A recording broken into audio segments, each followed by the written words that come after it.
Good morning. Today this video is going to go over lesson 6.3, Vectors in a Plane, covering pages 129 to 132 in your note guide. The notes that go with this lesson are also posted, so you can use those notes as well to help you figure this out. All right, be patient with me. This is my first ever video, so I'll get better at this as we go. So to start off, a vector has both magnitude and direction. That's what differentiates it from just a scalar, is the direction. So if you look at this first picture, you can see there's a starting point and there's an ending point. How do you find the magnitude of a vector? The magnitude of a vector is simply the length of the vector. And remember, that length is representing force, velocity, distance, displacement. So if you look at this formula down here, I'm hoping that maybe you recognize that that is the distance formula. So you'll find the distance from point A to point B. Component form is when we take that vector and we pick it up and we start it at the origin. How you find the component form of a vector is you take the terminal side or the ending side and you subtract the initial point. So x2 minus x1 and y2 minus y1 is going to give you the vector in component form. In example 1, it wants us to graph vector AB and find its magnitude. So first off, the notation for vectors will have a line with a partial arrow, and then you can see capital letters AB. So that's one way to write a vector. We know this vector is in component form because of these symbols here, which signifies component form. The horizontal component is 3 and the vertical component is -2. In order to graph that, it's really easy. You just go right 3 and down 2. So you go the horizontal and then the vertical component. And then the vector starts at the origin and it moves in that direction. So there's the graph of that vector. In order to find the magnitude, we're simply looking for the length of that vector. Well, you can see that if you were to draw a right triangle, this side would be 3, this side is 2, and so the length of the hypotenuse is going to be the magnitude. Therefore, you can use the Pythagorean theorem, which is going to be 3 squared plus 2 squared. That's going to give us the square root of 9 plus 4, which is the square root of 13. Hello, adding vectors is really easy. All you have to do is add the horizontal component, which is 5 plus 3, that gives you 8. And then you add the vertical components, which is 2 plus -8, which is -6. I want you to see graphically what this looks like. So the first vector you can see is 5, 2. So you go right 5 and up 2. Here's your first vector in component form. Your second vector is 3, -8. You go right 3 and down 8. And when you add those two vectors together, you get the result, which is 8 down 6. So here is your resultant vector. In this graph, you can see I did this problem a different way. You may have seen this method in physics. This is called the head-to-tail method. So you can see that my first vector, I graphed 5, 2. That's this one. My second vector is 3, 8. So what I did is I started at the end of the first vector and then graphed the vector I was adding. So I went right 3 and down 8. The resultant vector is this red vector right here, and the result still ends up being the same, which is 8, -6. In example 3, we have a scalar multiplication. A scalar is simply a constant that's being multiplied to the vector. So for example, CV here, C is just some real scalar. So over here, if you look, if this is vector V, 2V is just twice as long.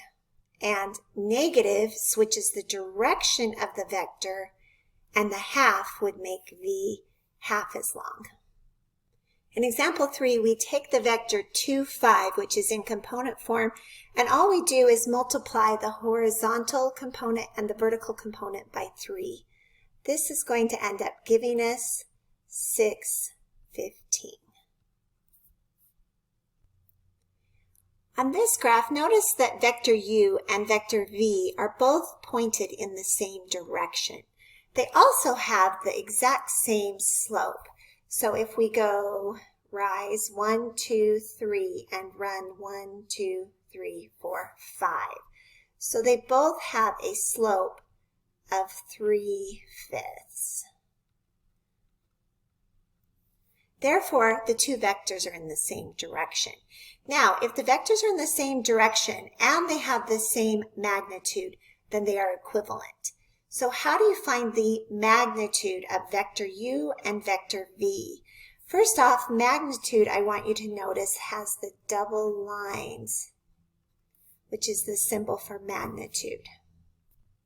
To find the magnitude of vector u, all you're going to do is use the distance formula to find the length from the initial point to the terminal point. So what you're going to do is just down here take 1 minus 6 quantity squared plus 1 minus 4 quantity squared. That's going to equal the square root of 34. You can always pause this video to catch up if you're working out the problem as we go. Now we're going to look at how to find the magnitude of vector v. We're trying to prove that vector u and vector v have the same magnitude. All right, sorry, I got a phone call, so I'm hoping I pick up this problem in the right place. But the next thing we're going to do is look at vector v, and we're going to look at the magnitude of vector v. So before we find the magnitude, I want to show you how you can change a vector into component form. So if you look at vector v, and I labeled the points, so you've got x1, y1, which is the initial point, and x2, y2, which is the terminal side of the vector. So in order to put it in component form, because the direction matters, you have to do x2 minus x1 and y2 minus y1, because we want that vector to stay in the same direction. So when you do that, you get negative 1 minus 4, which is negative 5. And negative 4 minus minus 1, which is negative 4 plus 1, which is negative 3. And so now, if I were to redraw this vector in component form, what I would do is I would start the vector at 0, 0, and then I would go left 5 and down 3. And this is vector v. And it's equivalent to the original vector. It's just I picked it up and I moved it so that it would start over at the origin. Now, once the vector is in component form, it's much easier to find the magnitude because I can use the method that we used in the prior example where I'm just going to use the Pythagorean theorem to find the length of the hypotenuse. So you remember, again, if I draw a right triangle, this side of the triangle would be 5 or negative 5 if you want to include the negative.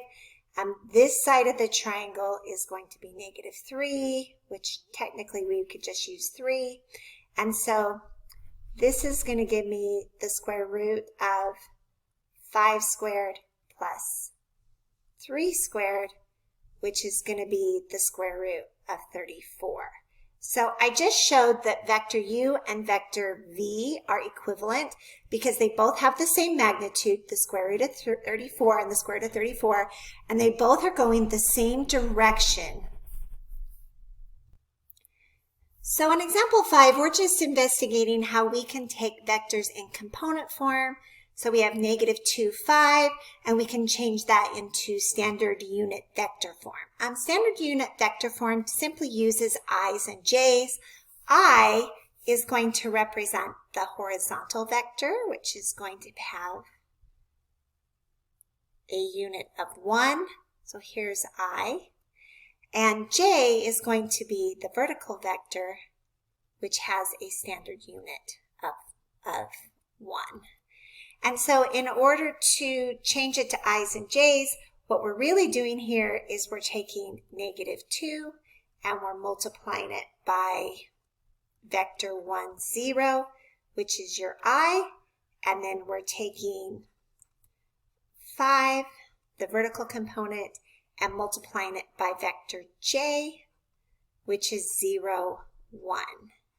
So when we do that, we can say the vector is negative 2i plus 5j.